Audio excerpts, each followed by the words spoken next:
మెదక్ జిల్లా హవేలీ ఖానపూర్ మండల కేంద్రంలో గత 3 రోజులుగా భారీగా కురుస్తున్న వర్షాలకు చెరువు కట్ట తెగి కొట్టుకుపోయింది. తెగిన చెరువు కట్టను బీఆర్ఎస్ నాయకులతో మాజీ ఎమ్మెల్యే జిల్లా పార్టీ అధ్యక్షురాలు పద్మా దేవేందర్ రెడ్డి పరిశీలించారు.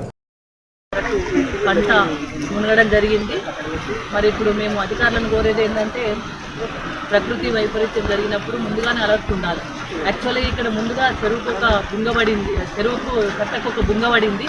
ఆ సీపేజ్ ఉన్నప్పుడే దాన్ని కనుక పూడ్చినట్టయితే ఇంత విపత్తు జరిగేది కాదు. మరి ఇక్కడ దీన్ని పూర్తిగా ఇప్పుడు నిర్లక్ష్యం వహించడం జరిగింది. ఒకవేళ ఇప్పుడు కూడా ఈ చెరువును నీళ్ళ నాపాలే, మళ్ళీ కూడా పంట నష్టం జరగకుండా చూడాలంటే ఇక్కడ కొంచెం కట్టకు మట్టి వేయాల్సిన అవసరం ఉంది. తొందరలోనే అధికారులతో మాట్లాడి తొందరలో చర్యలు తీసుకోమని కూడా చెప్పడం జరిగింది. ముఖ్యంగా రాష్ట్రంలో మరి ముందుగానే తుఫాన్ హెచ్చరికలు వచ్చినప్పటికీ కూడా ప్రభుత్వము మరి మొద్దు నిద్రపోతుంది. ప్రభుత్వం పట్టించుకోలేదు. అదే ఇట్లా హెచ్చరికలు వచ్చినప్పుడు ముందుగానే అలర్ట్ అవుతుండే. గతంలో కేసీఆర్ ప్రభుత్వం ఉన్నప్పుడు ఇట్లాంటి విపత్తులు జరిగినప్పుడు ఇమ్మీడియట్గా రెస్పాన్స్ అయ్యి అధికారులను ప్రోత్సహించి ముందుకెళ్ళి చర్యలు చేపట్టాలని చెప్పి ఆదేశాలు జారీ చేసేవాళ్ళు. ఎక్కడికక్కడ అధికారులు కానీ అధికార యంత్రాంగం కానీ ప్రజాప్రతినిధులు అందరం కూడా మరి ప్రజల వద్దకు వెళ్ళి వాళ్ళ కష్ట సుఖాలు తెలుసుకొని ఇమ్మీడియట్గా రిలీఫ్ ఇచ్చేవాళ్ళం. కానీ ఇప్పుడు ఏమవుతుంది, తుఫాన్ వస్తుందని హెచ్చరికలు వాతావరణ శాఖ హెచ్చరికలు చేసినప్పటికీ కూడా ఈ ప్రభుత్వం పట్టించుకోలేదు.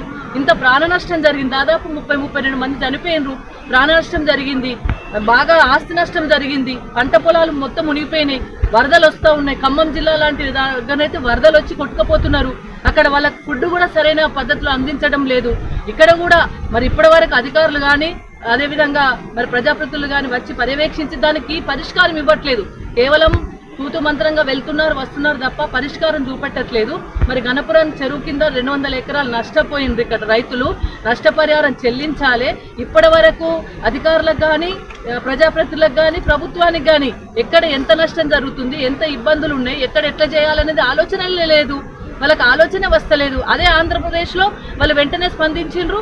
అక్కడ కొంచెం వాళ్ళు వెంటనే యాక్షన్ తీసుకుంటున్నారు. కానీ ఇక్కడ కేంద్ర ప్రభుత్వం మొద్దు నిద్రపోతుంది, రాష్ట్ర ప్రభుత్వం మొద్దు నిద్రపోతుంది. ఇంకా పైగా రేవంత్ రెడ్డి గారి ప్రభుత్వం చేస్తున్నారు, బాధ్యత మర్చిపోయి మాట్లాడుతున్నారు.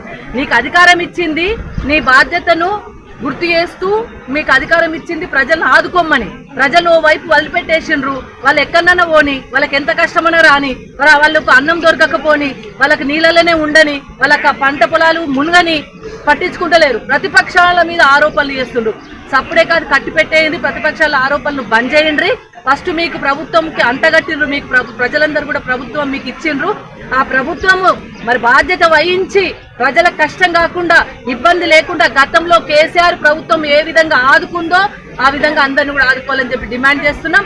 పంట నష్టపరిహారం చెల్లించాలి, ఎకరానికి 30,000 రూపాయలు వెంటనే చెల్లించాలని కూడా మేము డిమాండ్ చేస్తూ ఉన్నాం.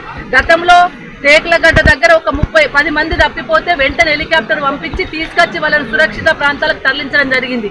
ఏది మీ చర్యలు? ఎక్కడ మీ చర్యలు? తప్పిపోతే స్థానికులే, నీళ్ళల్లో మునిగిపోతే స్థానికులే అక్కడ అందరు కట్టగట్టుకొని స్థానికులే తీసుకొచ్చి రక్షించుకుంటున్నారు తప్ప ఇక్కడ ఎవరు కూడా ఎన్డీఆర్ఎఫ్ బృందాలు కానీ ప్రభుత్వం కానీ ప్రజాప్రతినిధులు కానీ మంత్రులు కానీ స్పందించడం లేదు. ఇప్పటికీ ఇక్కడ కట్ట తెగిపోయింది, పట్టించుకున్న నాదులు లేరు. చెరువు కట్ట తెగిపోతే కనీసం చూసిపోవడం తప్ప ఇక్కడ కనీసం ఏం చేయాలనే పరిష్కార మార్గం లేదు. ఎట్లుంటారు? ప్రజల్ని గాలి కొదిలేసి ప్రతిపక్షాలను తిరిగితే ఏమొస్తుంది? మీకు ప్రభుత్వం ఇచ్చింది, ప్రజలందరూ మీకు ప్రభుత్వాన్ని అంటగట్టింది, మీరు ప్రభుత్వం బాధ్యత వ్యవహరించమని. అందరు బాధ్యత మరిచి ప్రవర్తిస్తున్నారు. కాబట్టి దయచేసి ఇప్పటికైనా ప్రజలను పట్టించుకోండి, ప్రజల కష్టాలను పట్టించుకోండి. వరద వచ్చినప్పుడు అందరూ కూడా స్పందించాల్సిన అవసరం ఉంటుంది. మీరు ప్రభుత్వ పరంగా మీకు బాధ్యత ఎక్కువ ఉంటుంది కాబట్టి ముందుగా మీరు స్పందించి వాళ్ళకి ఏం చేయాలో చర్యలు చేపట్టుండ్రి. అది మీ బాధ్యత. మీ బాధ్యతను గుర్తు చేయాల్సిన పరిస్థితి మా ప్రతిపక్షాలకు వచ్చింది. అందుకే దయచేసి అవన్నీ మాటలు గట్టిపెట్టుండ్రి. ఎదుటోళ్ళని తిట్టుడు బంద్ చేయండి, ప్రతిపక్షాలను తిట్టుడు బంద్ చేయండి. మీరేం పని చేయాలనో గది చేయండి. గణపురం ఏదైతే చెరువు తెగిందో ఈ చెరువుకి ఇమ్మీడియట్గా ఇక్కడ మధ్యలో చిన్న కట్ట ఇసుక బస్తాలు వేసి ఇక్కడ కట్ట పోస్తే ఇక్కడ ఇంకా పైగా నష్టం జరగదు. రెండోది కట్ట కూడా భవిష్యత్తులో కూడా చెరువులో నీళ్లు పోకుండా ఉంటాయి. కట్ట కూడా మళ్ళీ తుఫాను వచ్చే అవకాశాలు ఉన్నాయి కాబట్టి అలర్ట్ అయినట్టుంది. కాబట్టి పరిష్కార మార్గం ఇప్పుడే అధికారులతో మాట్లాడడం జరిగింది. ఒకవేళ ఈ కట్ట మీద చర్యలు తీసుకుపోతే మళ్ళీ 3 డేస్కి వస్తాం మేమే. ఒకవేళ వాళ్ళు కనుక కట్ట పునరుద్ధరించకపోతే మేమందరం ఊరోళ్ళందరం కలిసి కట్ట పోసుకుంటాం. ఇది కూడా మేమందరం నా సాయం కూడా ఉంటుంది. తప్పకుండా అందరం కలిసి కట్ట పోసుకుంటాం. ప్రజలు కోరుకున్నట్టు పరిపాలన అందించాలి కానీ మీ ఇష్టం వచ్చిన రీతిలో చేస్తే నడవది. ఇప్పటికైనా అధికారులు స్పందించుంది, ప్రజాప్రతినిధులు స్పందించుంది. ఇక్కడ వెంటనే ఆ కట్టను పునరుద్ధరించాలని చెప్పి డిమాండ్ చేస్తూ ఉన్నాం. నష్టపరిహారంగా ఎకరానికి 30,000 రూపాయలు ఇవ్వాలని చెప్పేసి కూడా మేము ప్రభుత్వాన్ని డిమాండ్ చేస్తాం.